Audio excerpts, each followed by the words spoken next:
Hello, કેમ છો મિત્રો? વેબ સંકુલના ડિજિટલ પ્લેટફોર્મ પર આપ સૌનું હાર્દિક સ્વાગત છે. 9નું પહેલું ચેપ્ટર છે સમર્ચનમ. એટલે કે જ્યારે સંસ્કૃતમાં લગભગ 6, 7, 8 ત્રણેય ધોરણમાં જોયું કે ફર્સ્ટ તો જ્યારે કોઈ ટેક્સ્ટ બુક ચાલુ થાય છે ત્યારે એમાં પહેલાં સ્તુતિ કરવામાં આવે છે, એટલે કે એને મંગલાચરણ કહેવામાં આવે છે. ભગવાનની સ્તુતિ કરી અને પછી ચેપ્ટરો ચાલુ કરવામાં આવે છે. એમાં આપણું આ પહેલું ચેપ્ટર છે. હવે પહેલા ચેપ્ટરમાં શું સમજાવવામાં આવ્યું છે? તો વેદો ભારતના પ્રાચીન સમાજ અને ધર્મના આધારભૂત ગ્રંથો છે. આ જે છે ને હવે 1થી 8 ધોરણમાં આપણે ટેક્સ્ટ બુકના ચેપ્ટરની ઉપર કોઈ પણ પ્રકારની સમજૂતી નથી 6થી 8માં, પણ 9મા ધોરણમાં અને 10મા ધોરણમાં દરેક ચેપ્ટરની ઉપર બ્રેકેટમાં સમજૂતી આપેલી છે અને આ સમજૂતીમાંથી પણ પ્રશ્ન પૂછાઈ શકે છે. એટલે આપણે સમજૂતી પહેલાં બરાબર સમજવાની અને એમાં જ્યાં જ્યાં જરૂર છે એટલા વર્ડ લર્ન કરી નાખવાના. તો વેદો છે ને એ શેના આધારભૂત છે? આપણા ગ્રંથોના. વેદ કેટલા છે?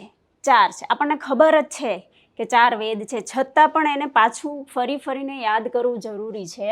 ઋગ્વેદ, યજુર્વેદ, સામવેદ અને ચોથો વેદ છે અથર્વવેદ. આપણા કેટલા વેદો છે? 4. હવે જે સમજવાનું છે ને હવે અહીંયાથી છે કે વેદમાં જે મંત્રો આવે ને, વચનો આવે ને, વેદમાં જે લખાણ લખેલું હોય એને મંત્ર કહેવામાં આવે. વેદમાં લખેલા લખાણને મંત્ર કહેવામાં આવે છે. વેદ મંત્રોમાં ક્યારેક તો એ વેદના જે મંત્રો છે એમાં શું આપેલું હોય છે? તો ક્યારેક ભગવાનની સ્તુતિ આપી હોય છે, ક્યારેક એમાં પ્રાર્થનાના શ્લોક લખેલા હોય છે, ક્યારેક કોઈકનું વર્ણન કરેલું હોય, એટલે કે કોઈ ભગવાનનું વર્ણન કર્યું હોય અથવા કોઈ કુદરતી વર્ણન, ઘણા બધા વર્ણન આવે છે, એવા વર્ણન કરેલા હોય.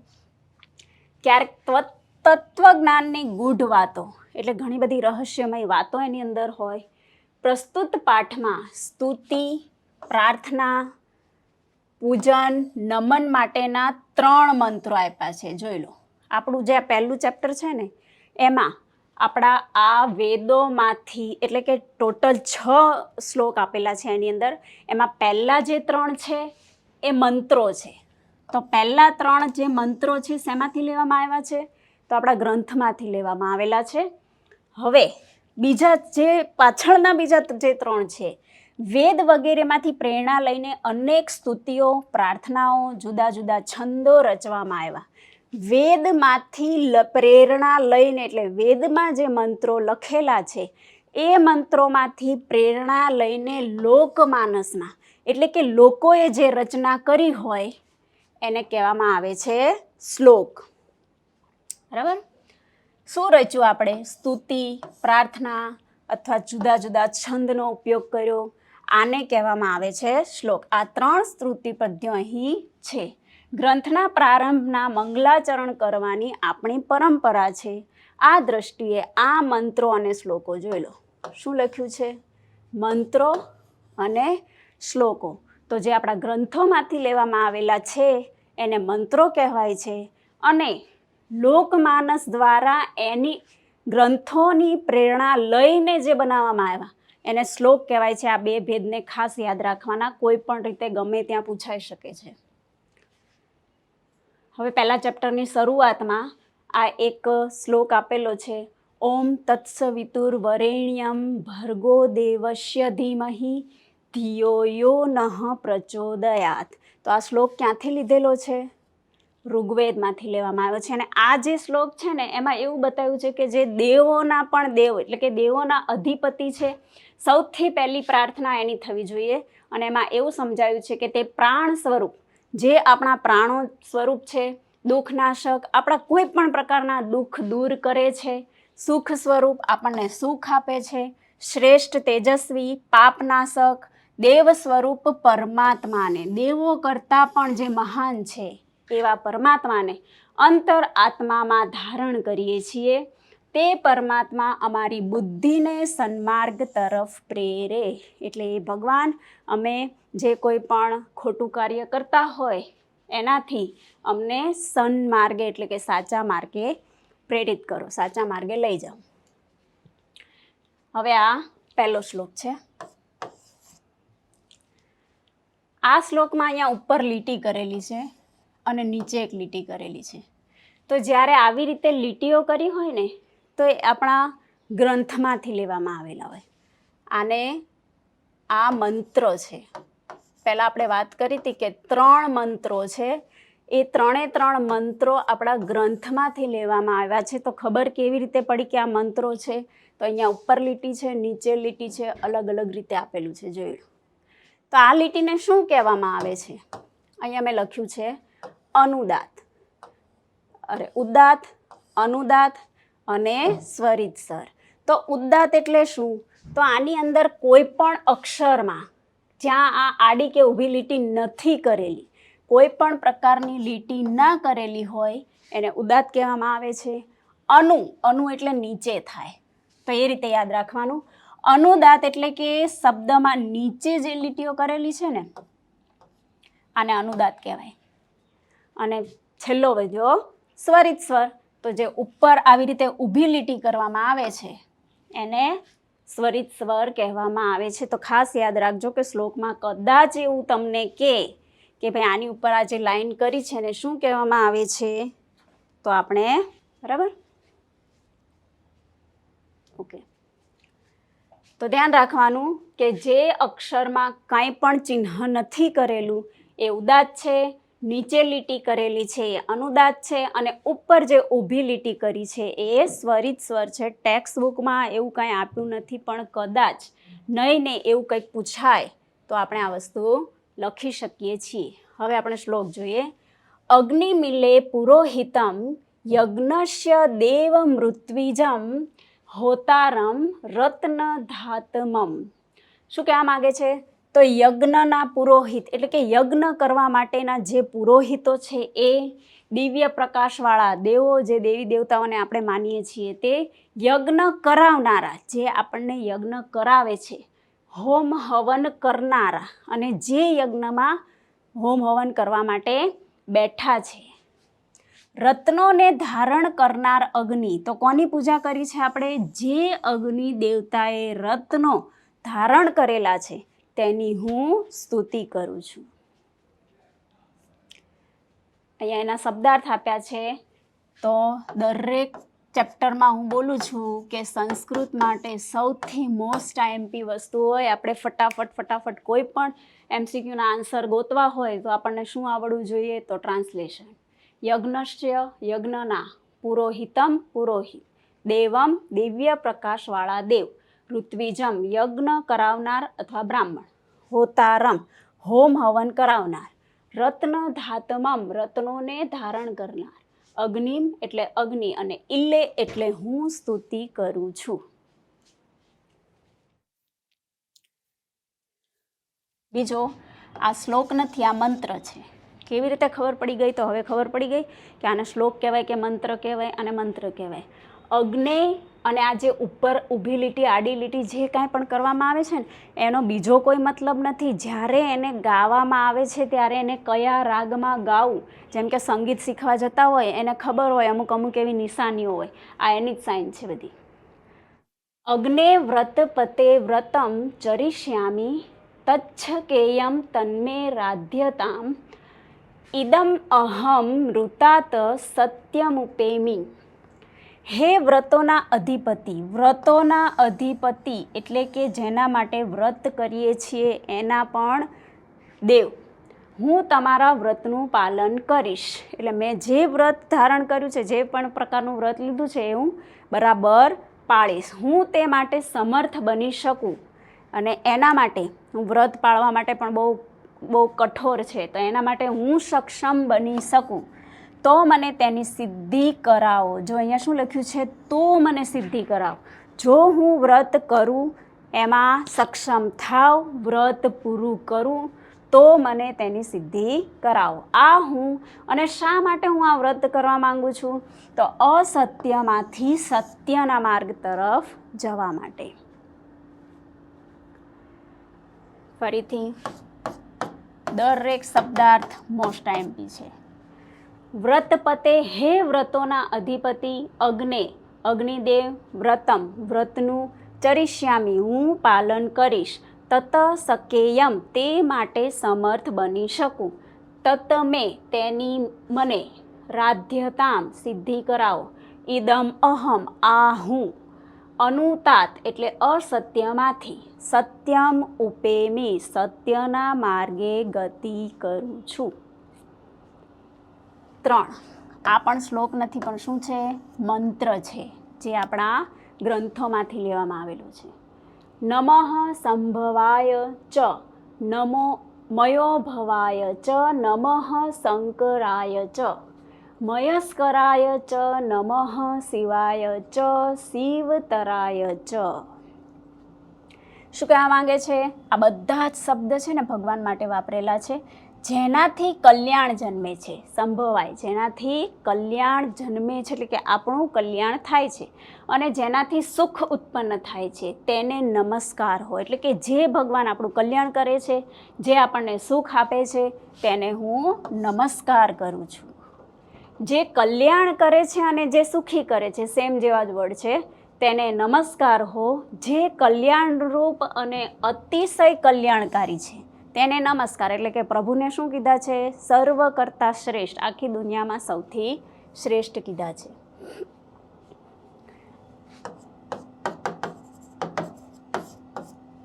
સંભવાય જેનાથી કલ્યાણ જન્મે છે તે, શંકરાય જે કલ્યાણ કરે છે તે, મયો ભવાય જેનાથી સુખ ઉત્પન્ન થાય છે તેને, નમઃ નમસ્કાર હો.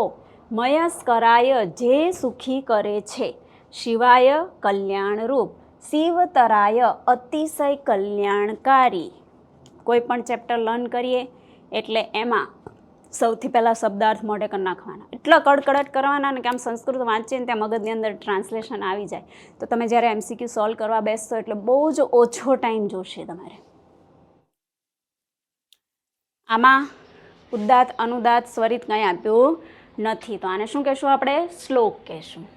યમ 4 નંબર, યમ બ્રહ્મા વરુણેન્દ્ર રુદ્ર મરુતઃ સ્તુન્વન્તી દિવ્યેઃ સત્વેઃ વેદેઃ સાંગપદ ક્રમોપનિષદેઃ ગાયંતી યમ સામ ગાહા. અહીંયા અડધો થાય છે આપણો.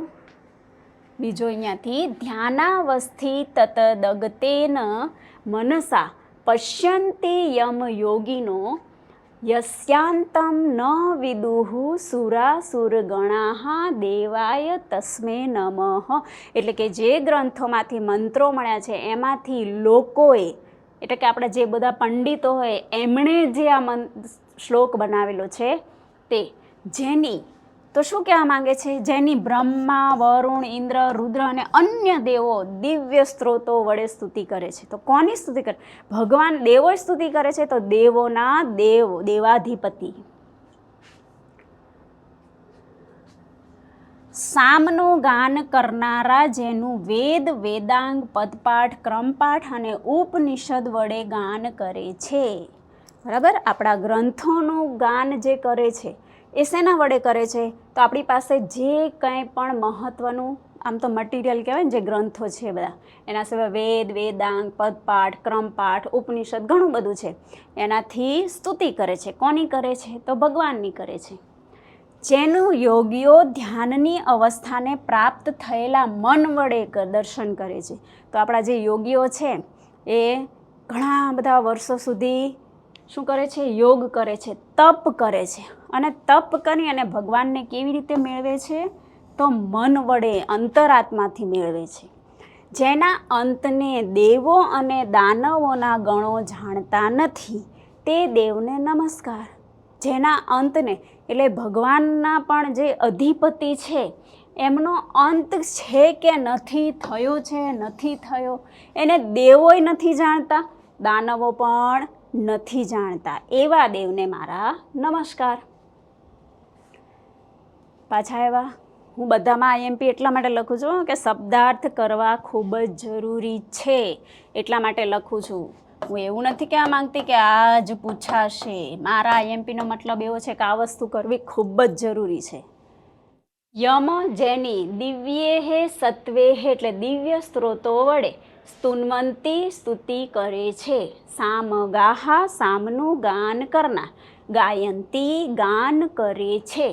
ધ્યાનવસ્થિત દગતેન એટલે ધ્યાનની અવસ્થાને પ્રાપ્ત થયેલા. મનસા મન વડે. પશ્યંતી એટલે દર્શન કરે છે. ન વિદુહુ વિદુહુ એટલે જાણવું અને ન વિદુહુ એટલે જાણતા નથી. આ ચેપ્ટર આમ જોવા જાવ તો શ્લોક ખાલી વાંચીએ ને તો બહુ હાર્ડ લાગે, પણ શબ્દાર્થ કર્યા હોય તો સાવ ઇઝી છે. ભયાનામ ભયમ ભીષણમ ભીષણામ ગતિહિ પ્રાણીનામ પાવનમ પાવનામ મહોચ્ચેહે પદાનામ નિયંતૃત્વમેકમ પરેશામ પરમ રક્ષકમ રક્ષકાનામ. તો ઈશ્વરને કેવા કીધા છે આમાં? તું ભયજનક સંજોગોમાં ભયરૂપ છે, ભયાનક સંજોગોમાં ભયાનક છે. ઓહો, કેવા કીધા? માની લો કે પૂર આવે, ભયંકર પૂર આવ્યું. અત્યારે તો ઘણી બધી જગ્યાએ ચોમાસું ચાલતું હોય એટલે ભયંકર પૂર આવે, વાવાઝોડું આવે, પછી કંઈક એવી ઘટના બને કે બહુ બધા લોકોનું મૃત્યુ થઈ જાય, તો એ ભયંકર પરિસ્થિતિ છે. તો ભયંકર પરિસ્થિતિમાં એનું રૂપ કેવું છે? રૌદ્ર રૂપ છે. અથવા ક્યાંક કંઈક ખરાબ થઈ રહ્યું છે તો ત્યાં પણ એનું રૂપ કેવું હશે? ભયંકર હશે. પ્રાણી માત્રની ગતિ, દરેક પ્રાણીઓની ગતિ કોણ કરાવે છે? પ્રભુ કરાવે છે. તો પ્રભુ કેવા છે? ભયંકર પરિસ્થિતિમાં બહુ ભયંકર છે અને પવિત્ર વસ્તુઓમાં પવિત્ર છે. મોટા અને ઊંચા પદોનું તું એકમાત્ર નિયંત્રણ કરે છે. તમે સર્વશ્રેષ્ઠ પદ કેવી રીતે પ્રાપ્ત કરી શકો છો? તો એક તો ભગવાનની સ્તુતિથી અને સારા કર્મથી. તો ઉત્તમમાં ઉત્તમ અને રક્ષકોમાં રક્ષક છે. સૌથી શ્રેષ્ઠ છો તમે અને અમારું જે રક્ષા કરે છે એના કરતાં પણ વધારે સારી રક્ષા કરો છો. ભયાનામ એટલે ભયજનક સંજોગોમાં, ભયમ ભયરૂપ, ભીષણા નામ એટલે ભયાનક સંજોગોમાં, પ્રાણીનામ પ્રાણી માત્રની, પાવનાનામ પવિત્ર વસ્તુઓમાં, મહોચ્ચે પદાનામ મોટા અને ઊંચા પદોનું, ત્વમ એકમ તું એકમાત્ર, નિયંતૃ નિયંત્રક, પરેશામ પરમ ઉત્તમોમાં ઉત્તમ, સર્વશ્રેષ્ઠ છો તમે. રક્ષકાનામ એટલે કે રક્ષકોમાં. બરાબર, આગળ વધીએ આપણે. વયમ ત્વામ સ્વરામો વયમ ત્વામ ભજામો વયમ ત્વામ જગત સાક્ષી રૂપમ નમામઃ સદેકમ નિધાનમ નિરાલંબમિશમ ભવાંભોધિપોતમ શરણમ વ્રજામઃ. અમે તમારું સ્મરણ કરીએ છીએ, અમે તમને ભજીએ છીએ, અમે તમને, તમને એટલે કોને? તો પ્રભુને ભજીએ છીએ. અમે જગતના સાક્ષીરૂપ એવા તમને, જો અમે જગતના સાક્ષીરૂપ એટલે આ જગત, આ દુનિયા છે એના સાક્ષી કોણ છે? તો આપણે સર્વે. અમે જગતના સાક્ષીરૂપ એવા તમને ભજીએ છીએ, નમીએ છીએ. તમે એકમાત્ર સત્યનિધ છો. જે કંઈ પણ આ દુનિયામાં કે આ વિશ્વમાં કે અવકાશમાં જે સત્ય છે કોણ છે? તમે છો. તમે આધાર વિહોણા ઈશ્વર છો. કેમ આધાર વિહોણા? જેને કોઈ આધારની જરૂર નથી. તમે સંસાર રૂપી સાગરને પાર ઉતારનાર નાવ છો. નાવમાં બેઠા છીએ, દરિયામાં ક્યાંક વાવાઝોડું આવી જાય તો આપણે ભગવાનને યાદ કરીએ, હે પ્રભુ મારી નાવ કિનારે પહોંચાડજે. આ એ નાવ છે. એટલે આ તો એક એક્ઝામ્પલ છે. એવી રીતે આપણે આપણા સંસારમાં પણ દુઃખ આવે એટલે કોને યાદ કરીએ? ભગવાનને. એ ભગવાન મારું દુઃખ દૂર કરજો. શરણમાં જવા યોગ્ય એવા તમને અમે પ્રાપ્ત કરીએ છીએ. વયમ અમે ત્વામ તમારું, સ્મરામઃ સ્મરણ કરીએ છીએ, ભજામઃ ભજીએ છીએ, સદેકમ નિધાનમ એકમાત્ર સત્યનિધ, નિરાલંબમ ઈશમ એટલે આધાર વિહોણા ઈશ્વર, ભવાંભોધિપોતમ સંસાર રૂપી સાગરને પાર ઉતારનાર નાવ, શરણમ શરણમાં જવા યોગ્ય અને વ્રજામહ એટલે પ્રાપ્ત કરીએ છીએ. ઓકે, ચાલો પ્રશ્નોના જવાબ આપ્યા છે. તો આ પ્રશ્ન છે ને કમ પુરોહિતમ ઇલે, તો આનો જવાબ ફક્ત આટલો જ છે. આવું પણ આવી શકે છે, નીચે 3 ઓપ્શન 4 ઓપ્શનમાં આપેલું હોય. તો કમ પુરોહિતમ ઇલે, ઇલે એટલે સ્તુતિ કરે છે. તો પુરોહિતો કોની સ્તુતિ કરે છે? કેવી રીતે ખબર પડશે? જો શબ્દોના અર્થ મોઢે કરેલા હશે તો આપણે નીચેથી આન્સર ગોતી શકીએ ને. અગ્નિમ યજ્ઞસ્ય દેવઃ કહ અસ્તિ, યજ્ઞના દેવ કોણ છે? યજ્ઞ આપણે ક્યારે કરીએ? અગ્નિ પ્રગટાવીએ ત્યારે કરીએ. એટલે યજ્ઞના દેવ કોણ છે? અગ્નિ છે. અહમ કિમ ચરિષ્યામિ, અહમ અનુતાત સત્યમ પ્રતિગમનાય વ્રતમ ચરિષ્યામિ, હું શેનું પાલન કરીશ? શેનું પાલન કરશે? તો હું અસત્યથી સત્ય તરફ ગતિ કરવા માટેના વ્રતનું પાલન કરીશ. કેવી રીતે આવડશે? ટ્રાન્સલેશન. દિવ્યેહે સત્વેહે કે સ્તુવંત, દિવ્ય સ્ત્રોતો વડે કોણ સ્તુતિ કરે છે? કોણ કરે છે? તો ઘણા બધા નામ હતા ને, બધા બ્રહ્મા, વરુણ, ઇન્દ્ર, રુદ્ર, મરુત એટલે પવન, ચ દેવે સત્વે સ્તુવંતી, આ બધા જ દેવો દિવ્ય સ્ત્રોતો વડે, એટલે કે આપણા જે ગ્રંથો છે આપણે જોયું હતું, વેદ, વેદાંગ, ઉપનિષદ, પદપાઠ, આ બધા વડે દેવની સ્તુતિ કરે છે. વયમ કમ શરણમ વ્રજામ, વયમ નિરાલંબમ ઈશ, એટલે કે આજે દુનિયામાં આપણે જે સાક્ષી સ્વરૂપ આપણે છીએ તે ભગવાનના ચરણોમાં નમસ્કાર કરીએ છીએ. ચાલો વાક્ય પૂર્તિ. અહમ ખાલી જગ્યા રત્ન ધારમમ ઇલે, હું રત્ન ધારણ કરેલા કોની સ્તુતિ કરું છું? તો અગ્નિની સ્તુતિ કરું છું. ઇદમ અહમ સત્યમ ઉપેમી, હું અહીંયા બરાબર સત્યની સ્તુતિ કરું છું. યોગિનઃ મનસા પશ્યંતિ, યોગીઓ શેના વડે જોવે છે? તો મન વડે. યોગિનઃ મનસા પશ્યંતિ સુરાસુર ગણાહા દેવસ્ય, સુરો અને અસુરો, સુરસુરો એટલે દેવતાઓ અને દાનવો બરાબર. દેવસ્ય એટલે ભગવાનના અંતને ન વિદુહુનો મતલબ છે જાણતા નથી. વયમ ત્વામ જગત સાક્ષી રૂપમ નમામ, અમે તમને જગતના સાક્ષી રૂપ નમન કરીએ છીએ. Only translation.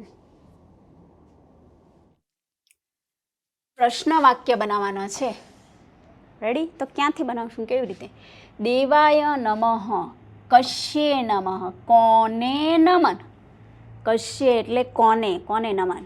સાંગ પદ ક્રમોપનિષદેહે વેદેહે સામગાહા ગાયંતી કે, તો સાંગ પદ ક્રમોપનિષદે વેદે કે ગાયંતી, શું ગાય છે?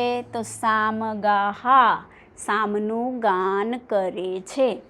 યોગિનઃ દેવમ પશ્યંતી કમ, યોગીઓ દેવોને, દેવ પશ્યંતી યોગીઓ કોને જુએ છે?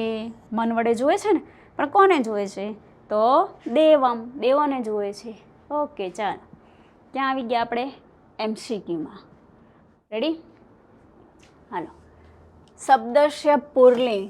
જો હવે આમાં છે ને જેટલા MCQ કરાવું ને એની અંદર ગ્રામર પણ ઘણું બધું આવશે. એમાં હું થોડી હિન્ટ આપીશ. લગભગ આપણે હજી પહેલું ચેપ્ટર ચાલુ કર્યું છે, લાસ્ટ ચેપ્ટર પહોંચશું ત્યાં સુધીમાં 50% ગ્રામર ઓનલી ઓરલી આવડી જશે. બાકી જે વધે એ તમારે તમારી રીતે કોષ્ટક લર્ન કરવા પડશે. પણ 99% આપણે એવો પ્રયત્ન કરશું કે કોષ્ટક લર્ન કર્યા વગર આવડે. બરાબર? હવે અહીંયા પુરલિંગ કીધું છે, તો અહીંયા જે તુંબી છે ને, તુંબી એટલે એવો એક તારો આવે. બરાબર? એક તારો વગાડવાના આવે ને. વૃષ્ટિ એટલે વર્ષા થાય. ભાજનમ એટલે કે ભજન કરું છું. તો અને મયસ્કર એટલે કોણ? તો ભગવાન. કોનું નામ લીધું છે? ભગવાન. તો એ ભગવાન પુરલિંગમાં આવે છે. બરાબર? કેવી રીતે આવડશે? ટ્રાન્સલેશન. મારા મોઢા પર એક જ વર્ડ હશે. સંભવાય, નમઃ સંભવાય, આવું આપણા શ્લોકની અંદર નમઃ સંભવાય છે.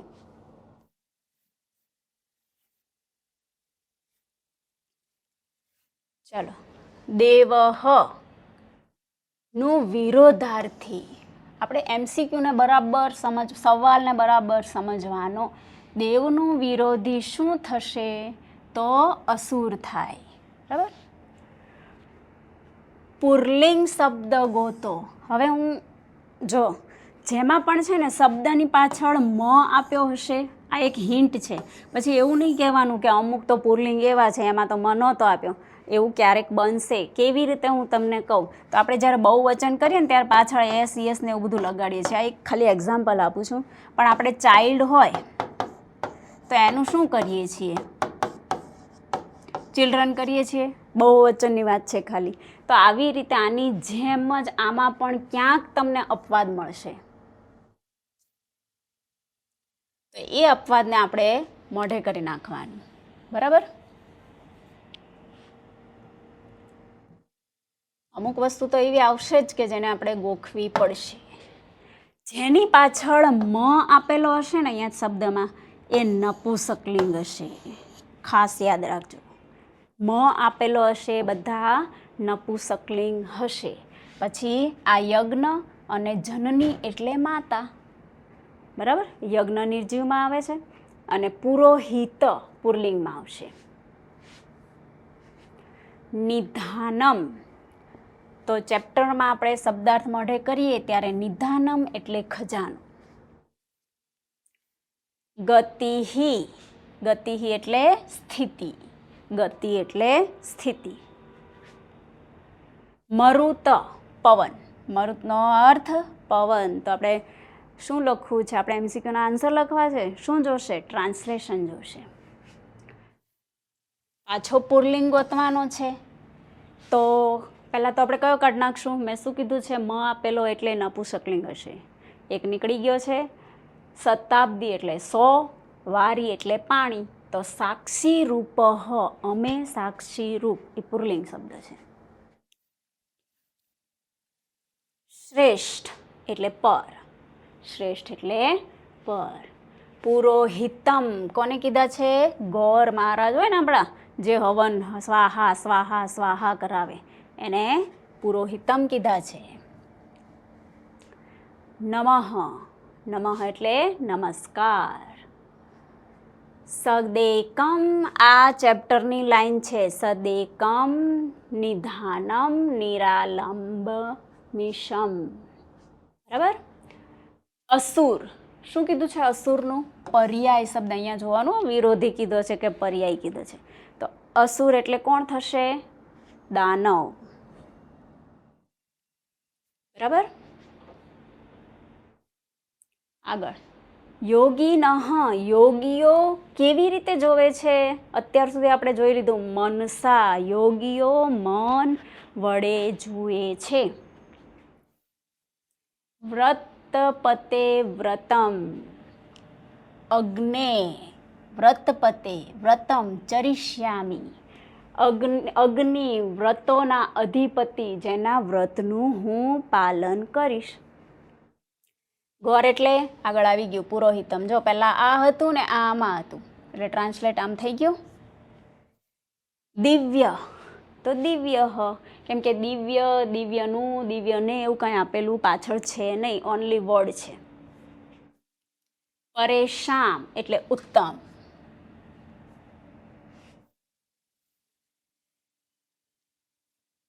ઓકે. વ્રતપતિ એટલે કોણ? વ્રતોના સ્વામી. વિદુહુ, વિદુહનો મતલબ શું કર્યો તો મોઢે? તો જાણવું કર્યો હોય તો. મારે તો નથી, તમારે જ કરવાનો છે. હવન એટલે યજ્ઞ. ચિત્ત મન. ઋત્વિજમ, ઋત્વિજમ એટલે શું થશે? તો યજ્ઞ કરાવનાર બ્રાહ્મણ, ઋષિ. યજ્ઞ કરાવનાર જે બ્રાહ્મણ છે એને સંસ્કૃતમાં ઋત્વિજમ કહેવામાં આવે છે. સ્તુતિ એટલે સ્તવઃ, સમાનાર્થી. શબ્દાર્થ કીધો છે ને, સ્તવઃ. ઓકે ચાલો. હવે છે ને અહીંયા આપ્યું છે, જોઈ લો, પુરલિંગ અને નપુંસકલિંગ. આમાં સ્ત્રીલિંગ નથી આપ્યું. કેમ નથી આપ્યું? તો આખા ચેપ્ટરમાં ક્યાંય સ્ત્રીલિંગ વર્ડનો ઉપયોગ થયો નથી. હવે આમાં હું થોડીક હિન્ટ આપું છું, છતાં પણ મેં તમને કીધું એમ ક્યારેક એવું અપવાદરૂપ બને, અમુક શબ્દ અલગ રીતે આવી શકે છે. તો અહીંયા મેં હમણાં જ કીધું હતું કે નપુંસકલિંગમાં પાછળ શું આપેલું છે? મ. તો 90% નપુંસકલિંગ મોઢે થઈ ગયા, પાછળ મ આપ્યો છે. હવે પુરલિંગમાં મોટા ભાગે, હજી બોલું છું, મોટા ભાગે શું હોય છે? તો મોટા ભાગે આ જે છેલ્લો શબ્દ હોય ને, આ છેલ્લો શબ્દ જો અહીંયા, રત્નધારમ, જેણે રત્નને ધારણ કરેલા છે, ક્યારેક એવું બનશે, બરાબર? વ્રતપતિ, મોટા ભાગે જે આવે છે ને એ જ હું સમજાવવા માંગુ છું. બાકીના જે અપવાદ રૂપ છે, કયા? તો રત્નધારમ, વ્રતપતિ, આને મોઢે કરી નાખવાના કે આ પુરલિંગમાં આવે છે. બાકી 99% પુરલિંગમાં છેલ્લા શબ્દમાં કોઈ પણ રસવાય, દીર્ઘાય, રસવાવાળું, દીર્ઘાવાળું કાંઈ પણ આવતું નથી. સિમ્પલ સાદો શબ્દ હોય અને પાછળ 2 ટપકા હોય.